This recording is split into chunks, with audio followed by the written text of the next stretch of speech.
ipapakita ko sa inyo kung ano yung service ko, yung sasakyan ko na ginagamit. Yo, what's up mga kabubog, bablog na naman tayo sa araw na to. Ang vlog nga natin ngayon ay huwag mo nang maging maluho sa service o sa sasakyan hanggat hindi pa stable ang iyong negosyong junk shop. Kung nagsisimula ka pa lang mag junk shop, huwag muna tayong masyadong maluho. Ngayon ipapakita ko sa inyo kung ano yung service ko, yung sasakyan ko na ginagamit. Pagka pupunta sa church, pagka aalis, may mga lakad, papakita ko sa inyo, para maniwala kayo na hindi ako ganun kaluho sa sasakyan. Ngayon pakita ko sa inyo yung isang sasakyan ng kapatid ko. Ito yung isang sasakyan niya. Ayan, may karga pang may karga pang tangke. Siguro may kinating tong mga to, hindi nagpaalam sa akin. So pakita ko naman sa inyo yung isa pa niyang sasakyan. Ito magbubuti yan mga kabubog, yung isang magbubuti ko ha. Ito yung isa niyang sasakyan, Barako. Yan, ang ganda ng sidecar mga kabubog. Ayan, Barako yan ha. Hindi sponsor ng Barako ha, hindi sponsor. Yan, bagong bago mga kabubog. So yung isa naman pasyalan natin. Yung mga yan kasi kuha na yan, kumbaga medyo stable na, kumikita na, kaya may mga bago na. Ako kasi hindi pa ganun ka stable. Ito naman yan yung tindahan ng kapatid ko. Ito yung kapatid ko, ang sipag, naglilinis. Tapos ito yung kanyang motor, Honda. Tapos ng yan, tapos ng hulugan. So nakakaluwag-luwag na. May bagong na naman, may bagong kuha na naman motor. Ayan, diba? So dito natutuwa ako kasi nakikita ko na yung mga kasama ko nahahatak pa paangat. Ito naman yung single nung isang kapatid ko. Yung isang kapatid ko din ko na pinatira sa sa kabilang bodega para may tao doon, kasi inuupahan ko, wala namang nakatira. So ngayon titingnan naman natin yung service ko. Yung isang nga pala, yung isang yung isang kapatid, isang bayaw ko, ito naman yung kanyang service, Tapos dalawa na rin ang kanyang single sa Batangas na nabili. Tapos may mga paalaga na rin baka, Yan, mga magbubuti ko yan, mga kabubog, mga magbubuti ko, mga eco-aid, taga-pamili. So ipapakita ko naman sa inyo yung service ko. Gaano kaganda service ko. Ayan, simple lang mga kabubog. Ito yan. Yan service ko. Meron akong bukyo na hinuhulugan pero ipinabata ko kasi hindi naman nag-generate ng income, Ginagawa lang pang igib ng aking ng aking anak. Kaya nagkakabangas-bangas. Ang ginawa ko, pinahata ko. Tapos bumili ako ng bago. Ito nga, yung bago. Bagong kabit, pero hindi bagong sidecar. Ayan Ayan. Ayan. Medyo hinahayaan ko lang tanggal dito. Ayan, hinahayaan kong tanggal. Ito. Hinahayaan kong tanggal.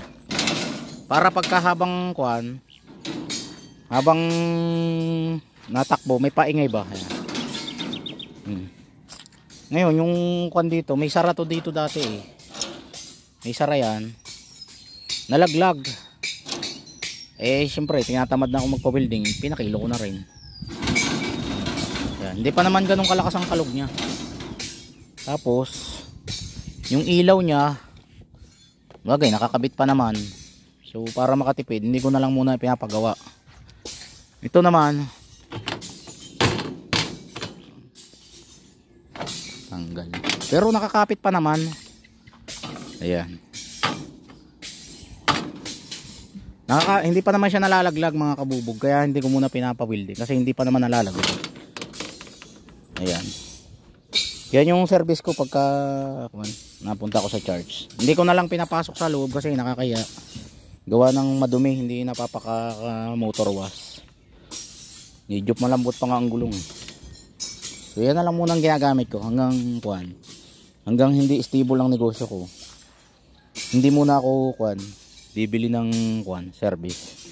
Ito nga para makatipid sa kuan kasi pakapasukin ng tubig yung kuan. Gasolinan, nilagyan ko ng sako.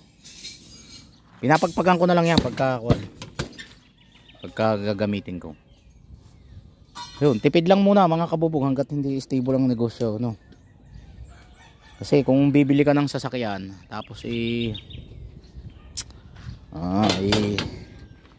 siyempre malaking halaga ang sasakyan niya yun. Di siyempre matutulog ang puhunan mo. Tipid lang muna. Kahit sa chinilas nagtitipid din ako eh. Ito masyado na nga manipis yung chinilas ko. Kinuha ko lang to doon sa kapitbahay. Hiniram ko eh kasi yung chinilas ko tinangay ng aso. Siyempre nagtitipid tayo. Siyempre yung puhunan, alam nyo, yung puhunan sa junk shop mga kabubog, yung 200,000 mo, bali wala lang yan sa junk shop. Pagka naipamili mo yan, tigkakaunting kalaka lang yan. So hanggat hindi stable, hindi mo na tayo bibili ng magarbo o maluhong sasakyan. So yun ang maipayo ko sa mga nagja-junk shop, nagsisimulang mag-junk shop. Karamihan kasi sa nagja-junk shop, nagsisimula, nakita nila may nagbenta sa kanila, ay pwede yan, bilhin natin, tulog ang puhunan, i-stackin. May nagbenta ng mga pwede pa, ay pwede yan, i-stackin, gagamitin natin, kakabit natin sa bahay natin o gagamitin natin. So hindi nila alam, kada may magbebenta sa kanila, itinatabi nila, napuno na yung kanilang bodega, napuno na yung bahay nila, natulog ang puhunan, hindi umiikot ang puhunan. Ang puhunan hindi pinapatulog, ikot, kahit na kursunada mo yan, pwede mong magamit yan.